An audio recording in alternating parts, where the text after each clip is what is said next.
to introduce Dr. Love. I am Barbara. Thank you. Okay, so who am I? Why am I on this journey? Who are you? Why are you here? What can we all learn from each other? My family name is Love, and I didn't feel any love from the Love family. So I left home at 16 to find love. It was a process of self-discovery for me. So our purpose is to love and be loved in return. Yes, anybody disagree with that? Okay. So if that is our whole purpose, do you want to make that into a tragedy, a dramedy, or do you want to make it a joyous communication, a celebration? What do you want for yourself? So the first day I'm going to teach you the whole concept and the philosophy behind your emotions, and that you can literally step outside of yourself, really, and observe yourself in action. And when you find yourself doing that, you're like, oh, that's not a good look. Tomorrow, I'm not gonna go there tomorrow. And you can gradually alter your behavior.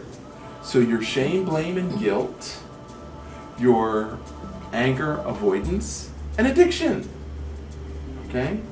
Your abandonment, rejection, betrayal, and abuse, your victim story, your energy thieves. Yeah, I heard you. I'll be right there. I'm listening.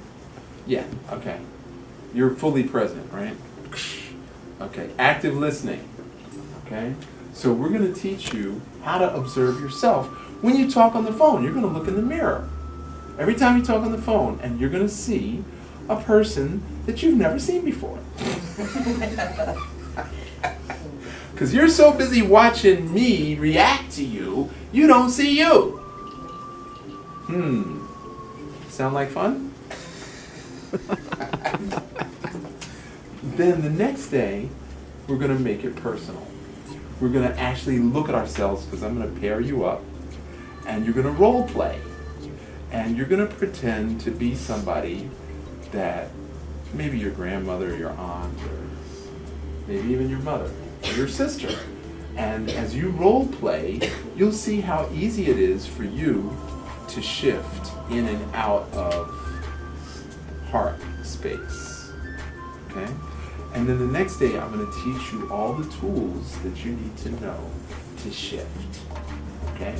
Now, how many people here were angry last week over something? Okay. How many people were worried last week over something? It turned out to be nothing, right? How many people were anxious about something? Okay. So we go up and down.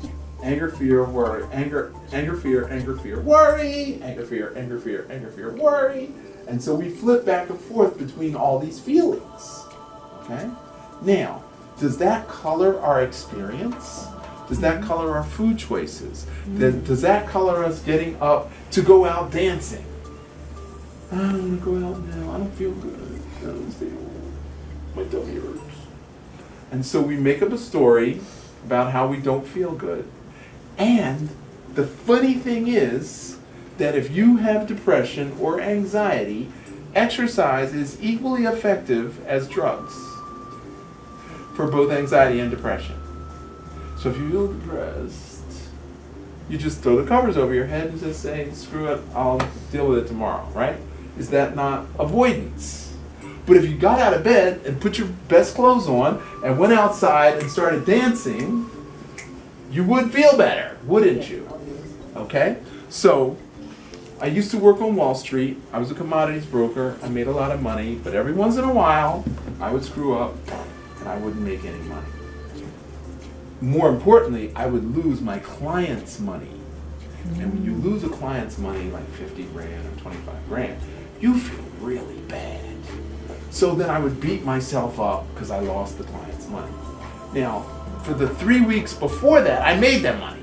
But this one day, I lost the money. So the 3 weeks before didn't count anymore. It only counted today I lost the money. And so I beat myself up. And so I went to work one day, and one of my buddies said to me, don't worry about money, let money worry about you. I'm like, what? That doesn't make any sense. What are you talking about, let money worry about? He said, listen, if you're worried about other people's money and you have no control over that, how does that affect how you help somebody else's money? And I was like, oh, yeah. He said, you have to feel good all the time. If you're going to be in this game, you have to make yourself feel good. I was like, right. He said, tomorrow, wear your best suit. Buy a cigar on the way in.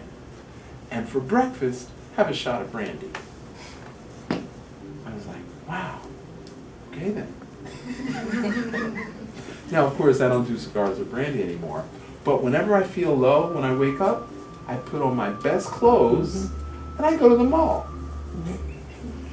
And I walk up and down and people say, wow, look at you, you look so great.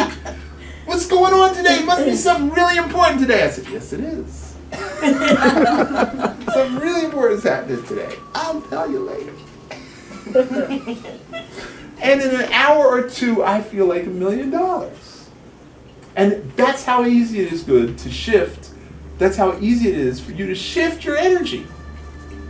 Just get dressed up and go out shopping. Exactly. And you don't even have to buy anything. Just go in the store. Try it on. Look in the mirror. You are the light. When you shine it, it shines back. Make sense?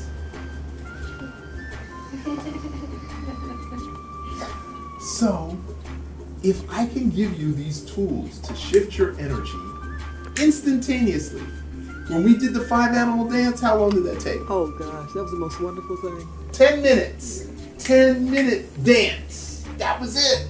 And everybody was like, yeah! And you can lock the door, turn on the music, dance for 10 minutes, and then come out and like, yes, you were saying? You can shift it that quick. Now, we have to practice the tools, obviously. I can teach them to you, you can get them in one day, but we got to practice, practice, practice. It's like riding a bicycle or playing the piano. Now, we get another chance to practice these tools when we change our diets. Okay? Now, 80% food, 20% exercise. That's the 80-20 rule. But it's easier to change your relationship than it is to change your diet. I'll get a new boyfriend, but I'm not giving up fried chicken. Don't ask me to give up chicken.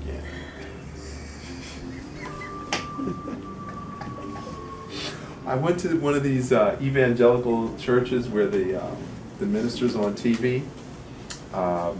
Reverend Ike, remember Reverend Ike? Anybody know Reverend Ike? Okay, he was one of the first TV evangelists. So I went to his church and they invited me in. I gave him a whole presentation. And he says, well, you have to talk to the ladies' auxiliary. So I'm like, okay. So go in to talk to the ladies' auxiliary. Stone face. No rhythm.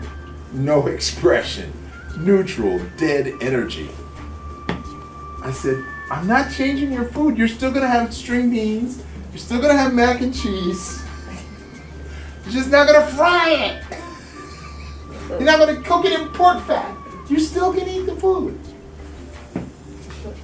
So Saturday morning, I'm taking them out to Whole Foods for shopping. Not one of the ladies showed up. Not one. So I can't spend their money. So that ended my evangelical church mission. So I learned I can't change your diet until I change your feeling about the food.